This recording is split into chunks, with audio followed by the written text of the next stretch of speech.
I said this was going to be a long one this time. We're talking about exercise as medicine from both the rehab side of things and the fitness side of things. Yesterday was rehab. Today is going to be the fitness side of things.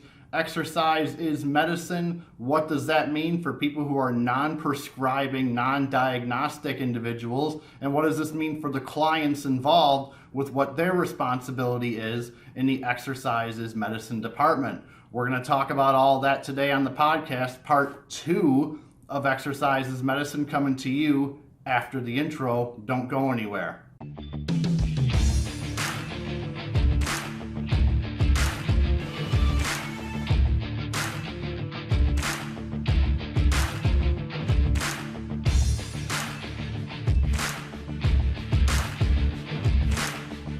Stop defending mediocrity in our profession.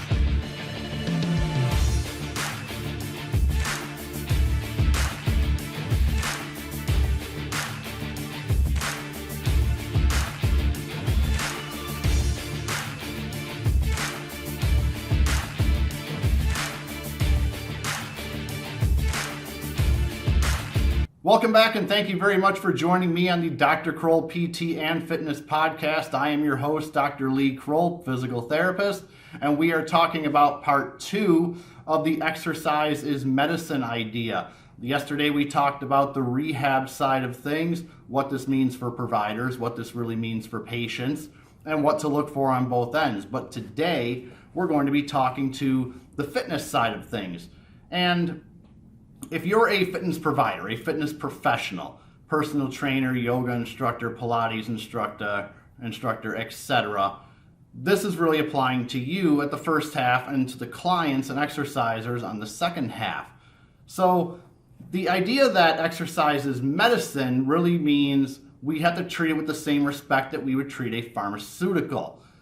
But if you're simply in fitness, you don't have a medical license, and again, I'm talking personal trainers, Pilates instructors, yoga instructors, etc., then diagnosis is not something that is within your scope of practice. Treating pain and prescribing is not something that's within your scope of practice. However, the reality is a good personal trainer, a good Pilates instructor, a good yoga instructor is going to blow away any physical therapist in terms of getting people in shape, getting people healthy, and using exercise as the exact tool to do so.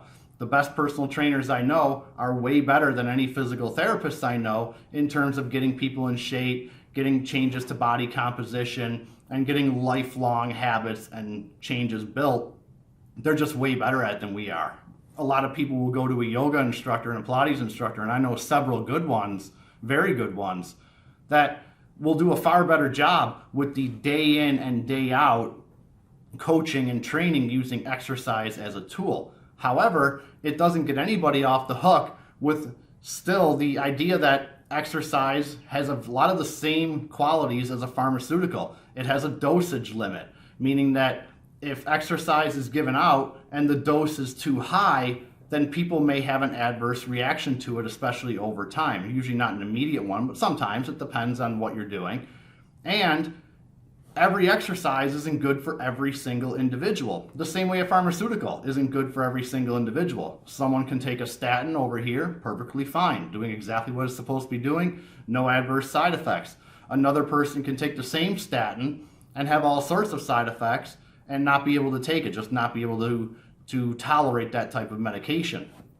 And exercise is really no different on that front. So even though the group that I mentioned before, the Pilates instructors, yoga instructors, personal trainers, they don't have medical licenses, they don't have diagnostic abilities, diagnostic training, I should say. That doesn't mean they're off the hook in terms of taking care of exercise and treating exercise exactly like a pharmaceutical and exactly like a medicine. Well, what are you looking for when you're a fitness professional? So again, fitness professionals are absolutely outstanding, at least the good ones out there, are absolutely outstanding at the day-to-day training and getting people to change and getting their bodies to change and adapting to a lifetime of lifestyle, which is something I'll talk about in a future podcast, the lifetime of lifestyle idea.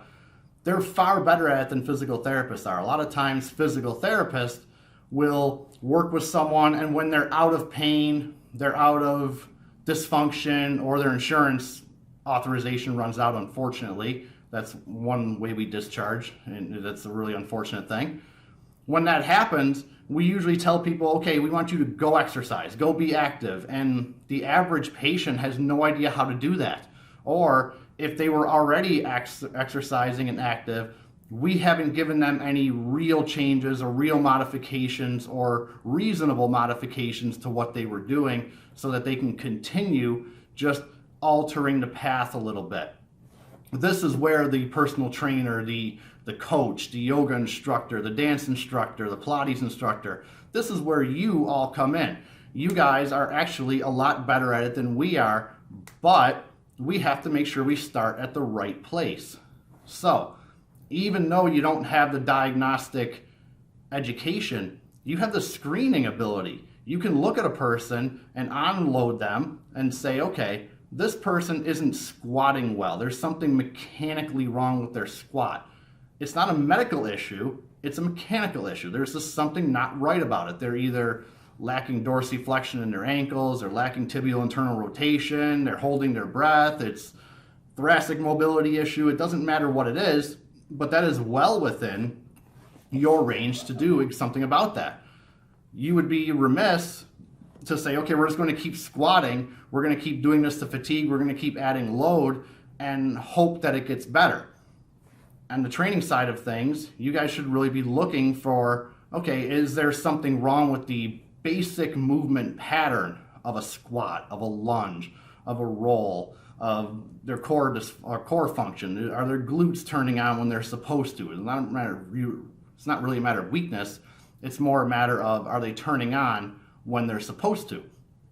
And if not, it's correctable. And it's well within your scope of practice to correct this using corrective exercise. They can do work with a foam roller. You can do a little bit of stick work, assisted stretching. There's all sorts of things that are well within the fitness professional scope of practice. But we have to understand that if we start seeing a dosage problem, if we start seeing a mismatch of an exercise, they can't squat well and we can't fix it, then the squat is just a mismatch for that particular client. Then we have to understand and we have to protect them, because I'm a personal trainer as well as a physical therapist. I have to protect my people. I have to understand that this is a mismatch. We have to either move away from this exercise if it isn't good for them, or spend quite a bit of time correcting it. So for you as the client out there, you need to make sure that people aren't trying to wedge a square peg into a round hole per se. That'd be the best analogy I could use for that. If squatting just isn't working for you, or if crawling just isn't working for you, handstands, medicine ball throws, whatever the exercise is, it doesn't matter. If it's not working for you, that's okay. It doesn't mean you can't exercise. It just means that that particular exercise, just like a particular pharmaceutical, may not be the right answer for you. It just may not fit. Even if you really enjoy it, we have to come to the realization that maybe we shouldn't be squatting, but we can deadlift instead. Or we shouldn't be deadlifting, maybe we should be squatting instead. There's nothing wrong with any of that. It's just finding out that this is the particular medicine you should be taking, or this is the particular medicine that your body really just will not accept. And the same goes with activity. So we look at things from an activity standpoint: dance, Brazilian Jiu-Jitsu, running, doesn't matter what the activity is, CrossFit, yoga, they all fall into the same category. And I've seen as many patients from yoga injuries as I have from CrossFit injuries. It's not that CrossFit is more dangerous than yoga. It's not that yoga is better than CrossFit. They are just methods of exercise and activity. It's not that Brazilian Jiu-Jitsu is more dangerous than running. They're all just methods. And if we overdose any of them, or we don't do them correctly, or don't put the corrections that we need to on top of it, then we're going to have a real problem.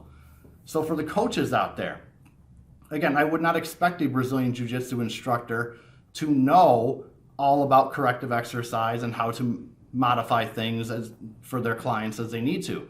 Just like you would not expect me as a physical therapist to know the intricacies and the ins and outs of a dance routine or a Brazilian Jiu-Jitsu routine or working in a CrossFit box. You wouldn't expect me to know that. I understand how the body moves and how it can be diagnosed and treated with corrective exercise and modalities and manual therapy. But the coaches out there, you got to understand that we need to prescribe these exercises appropriately, and just giving everybody in the class the same workout for the day may not be appropriate for that individual or that individual. And it takes a little more programming on the front end, but we have to really protect our clients. That doesn't take the clients off the hook. So now switching back to the exerciser or the client that's listening to this, if you're working out at a yoga place and something isn't right, it's just not working for you. You can't plant on your hand because you have a cyst, or you have an issue in your hand, or you can't do a particular movement, maybe you have a pin in your ankle or some sort of issue, or it's just really painful, or it's problematic, you just can't do it. Then it is your responsibility as the client to talk to your instructor about it. If you can't do something in a jiu-jitsu class, let's say you're in a jiu-jitsu class and your leg is going numb for whatever reason, it's your responsibility to talk to your instructor and your coach and say, this is a problem. It's not a matter that I'm just not strong enough to do it. I can't do it. There's something that's stopping me from doing it. Now again, I wouldn't expect the coach or the Pilates instructor, the yoga instructor to say, well, here's the medical reason why you can't do it. You guys should be making changes on your own and trying to help them. And if you can't modify it for them, then collaboration with a physical therapist or a physiatrist or an orthopedic would be a great thing to do. You can look at my previous videos about why we should be all collaborating together and working, PTs and yoga instructors and Pilates instructors, etc., working together to keep our clients safe. So again, from a provider standpoint, from the fitness professional standpoint, your role, your responsibility in all this is to make sure that you're not just giving out a cookie cutter exercise and trying to jam the square client into the round hole, or any other analogy you want to use for that. You're not just trying to force an exercise or a prescription on them that may not work for them at all. And a client responsibility, those of you who are exercising, those of you who are involved in dance or Brazilian Jiu-Jitsu or running club, your responsibility is to say, this isn't working for me, this medicine isn't working for me, we need to make a change. And if your provider is unwilling to make that change, or your practitioner is unwilling to make that change, then it may not be conducive for you to stay there. It may not be healthy for you to stay there. But again, this is all okay. Some people just cannot tolerate running at the pace that a running club runs at. Sometimes they're running with way more mileage and way more pace than you're capable of doing. Your body won't tolerate 15, 20, 30 miles a week. It may tolerate 6 just fine.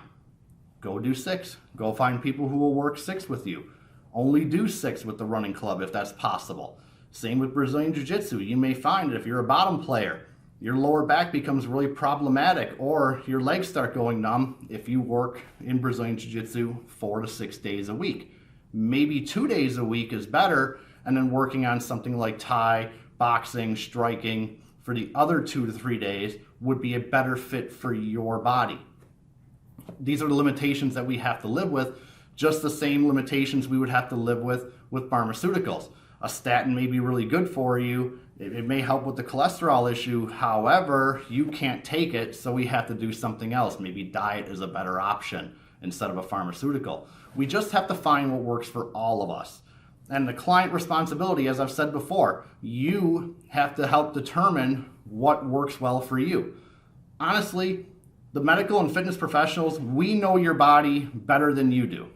But you are the only one that knows what your body is telling you. So if you don't tell us what your body is telling you, then we don't know. All we know is that you're either not doing this movement correctly from a visual standpoint. I can see that you're not doing it correctly, but I can't see if it hurts or not unless you have an outward expression of that. And we can't fix it or change it if we don't get the information from you guys, the clients. The same thing with the patients. I can't help any patient out there if I don't get the proper information. If patients withhold information, I'm not as able to do my job and help them as if they're very forthcoming with me. Now, back to the fitness professionals. You guys are fantastic. You guys do a absolutely fantastic job in getting people's mindset right, working with them long term, handling their day-to-day, week-to-week, month-to-month training. It's absolutely fantastic. It's not the type of work that a physical therapist really should be doing. They should be quarterbacking the operation more than anything else. But again, when you have a hammer, everything looks like a nail. So if yoga is your only tool, you want to expand that skill set as much as possible to help the people who maybe have a problem with the amount of flexion, lumbar flexion that is involved with yoga, who maybe have a problem with some of the hand posting that is involved in yoga, who may have a problem with some of the kneeling poses or some of the sitting poses, the hip opening. We see that all the time. This is how we open up our hips. Well, certain people have a different orientation of the head of the femur, or the shaft of the femur is rotated a little bit, and maybe these hip opening exercises aren't good for that individual. That's where your education and continuing education needs to come into play to say, I'm doing these hip opening exercises for all of you. I'm going to give you the modification over here. That is absolutely fantastic for that client who really loves yoga, who really wants to keep doing yoga, but maybe running into this blockage right there. Maybe running into this sort of limitation where they just can't do it the way that you would want them to do it, or the way you're having the rest of the class do it. That'll make them feel far more included in the class and make them feel a lot better going forward. The same with the fitness instructors. If you love deadlifting, but your client just cannot do it for whatever reason, they just cannot master deadlifting, then it's your responsibility to say, okay, I love deadlifting, but you can't do it and we can't get over this hump. So let's go a different direction. Maybe let's go over here. We can try to work back on deadlifting at some point, but let's try to really fix it over here, or go a different path altogether, and we'll get to the same goal. We'll get your metabolic demand, we'll get you working hard, we'll get you sweating, we'll get your body changing in the way that you want, and healthier, moving better. You can see a previous discussion I had about that, about changing the mindset and getting the equation right. We have to put the health first. And if we try to jam the square peg in the round hole, it doesn't work out very well, and our clients are the ones that suffer. And ultimately, from a business perspective, our businesses are what suffer from it. This is Dr. Lee Krol talking about exercise is medicine, the fitness side of things, the provider side, the fitness professional, and the client side, what their role and responsibility is in all this. And again, patients and clients, you do have a responsibility to yourself and to the people that you hire to try to help you, whether they're medical professionals or fitness professionals. The people that you hire to try to help you, you have a responsibility to them to be forthcoming and give them all the information that you possibly can. They'll let you know if you're doing a little bit too much in terms of detail, but you need to be forthcoming and let them know when something isn't working. This is the Exercise is Medicine Part 2 talk right here, and we're going to keep going on. Next week I have something a little bit different planned. We'll go over that when we get to that point next week. It's going to be something I think is a little bit interesting on the screening side of things. This is for medical and fitness professionals. I'm going to kind of merge the podcast next week for that one, so don't miss that. It's going to be some interesting video footage, not just me sitting here talking. But if you have any questions, you can look back at some of the other podcasts that I've done, particularly the one talking about changing the equation, getting the equation in the correct order in terms of working on health first, and then stacking all the other components of fitness on top of it. And as I talked about earlier, the collaborative side of things, why fitness professionals and PTs and medical professionals should be working much more collaboratively instead of just having a stack of business cards on a table and handing them out occasionally. There's a much better way to do things, and I talk about that in a different podcast. This is Dr. Lee Krol signing off for the Dr. Krol PT and Fitness Podcast. Do not forget, hit that like, hit that subscribe, share it on social media. That helps out the channel greatly. And I will see you next time for a little bit of screening and breakdown of what that screening means. Take care.